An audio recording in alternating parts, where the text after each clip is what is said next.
نحمده ونصلي على رسول الكريم اما بعد فاعوذ بالله من الشيطان الرجيم بسم الله الرحمن الرحيم قال رب اشرح لي صدري ويسر لي امري واحلل عقدة من لساني يفقهوا قولي قل رب زدني علما قل رب زدني علما قل رب زدنی علما۔ السلام علیکم ورحمۃ اللہ وبرکاتہ۔ اللہ تعالیٰ کے فضل و کرم سے آج پھر اللہ تعالیٰ نے ہمیں توفیق عطا فرمائی کہ ہم آپ کے سامنے اس کی رحمتیں اور برکتیں بیان کریں۔ جیسا کہ آپ سب لوگ جانتے ہیں، اس دنیا میں ایک موذی وبا جنگل کی آگ کی طرح پھیلی ہوئی ہے جس کا نام کرونا وائرس ہے۔ اللہ تعالی ہمیں اور پوری دنیا کو اس موذی وبا سے نجات عطا فرمائے، شفا عطا فرمائے اور اس سے بچنے کی توفیق عطا فرمائے۔ اللہ تعالیٰ نے قرآن پاک میں بہت ساری ایسی آیات نازل فرمائی ہیں جن کو آیات شفا کہا جاتا ہے۔ یہ آیات حصول شفا کے لیے بہت مفید ہیں، بشرطیہ ان آیات کو بارگاہ رب العزت میں خلوص سے پڑھا جائے۔ اگر کوئی مریض ہو تو ان آیات کو 21 مرتبہ پڑھ کر پانی دم کر کے پلایا جائے اور یہ عمل 11 دن تک کیا جائے۔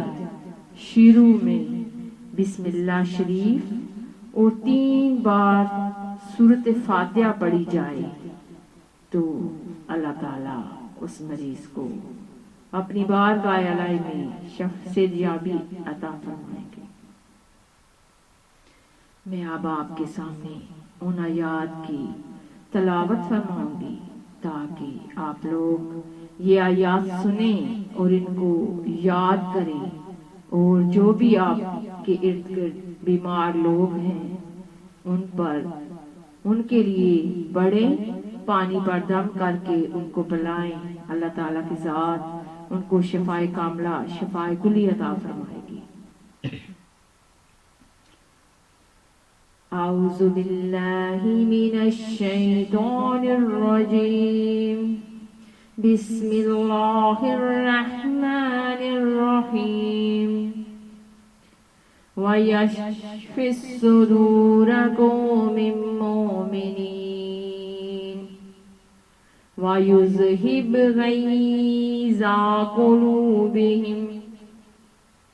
بسم اللہ الرحمن الرحیم۔ یا ایہا الناس قد جاءتکم موعظۃ من ربکم وشفاء لما فی صدور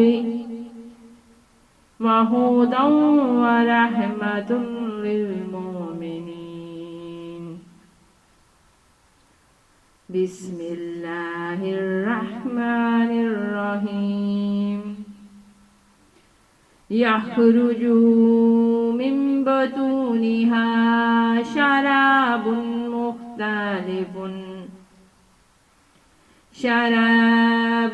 مختلف الوانه فيه شفاء للناس۔ بسم اللہ الرحمن الرحیم۔ وَنُنَزِّلُ مِنَ الْقُرْآنِ مَا هُوَ شِفَاءٌ وَرَحْمَةٌ لِّلْمُؤْمِنِينَ وَلَا يَزِيدُ الظَّالِمِينَ إِلَّا حَسَرًا۔ بسم اللہ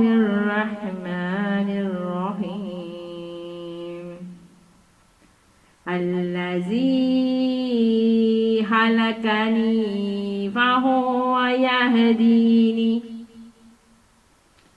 والذي هو يطعمني ويسقيني وإذا مرضت فهو يشفيني بسم الله الرحمن الرحيم قل هو للذين آمنوا هدى وشفاء آمنت بالله صدق الله العظيم وآخر دعوانا الحمد لله رب العالمين.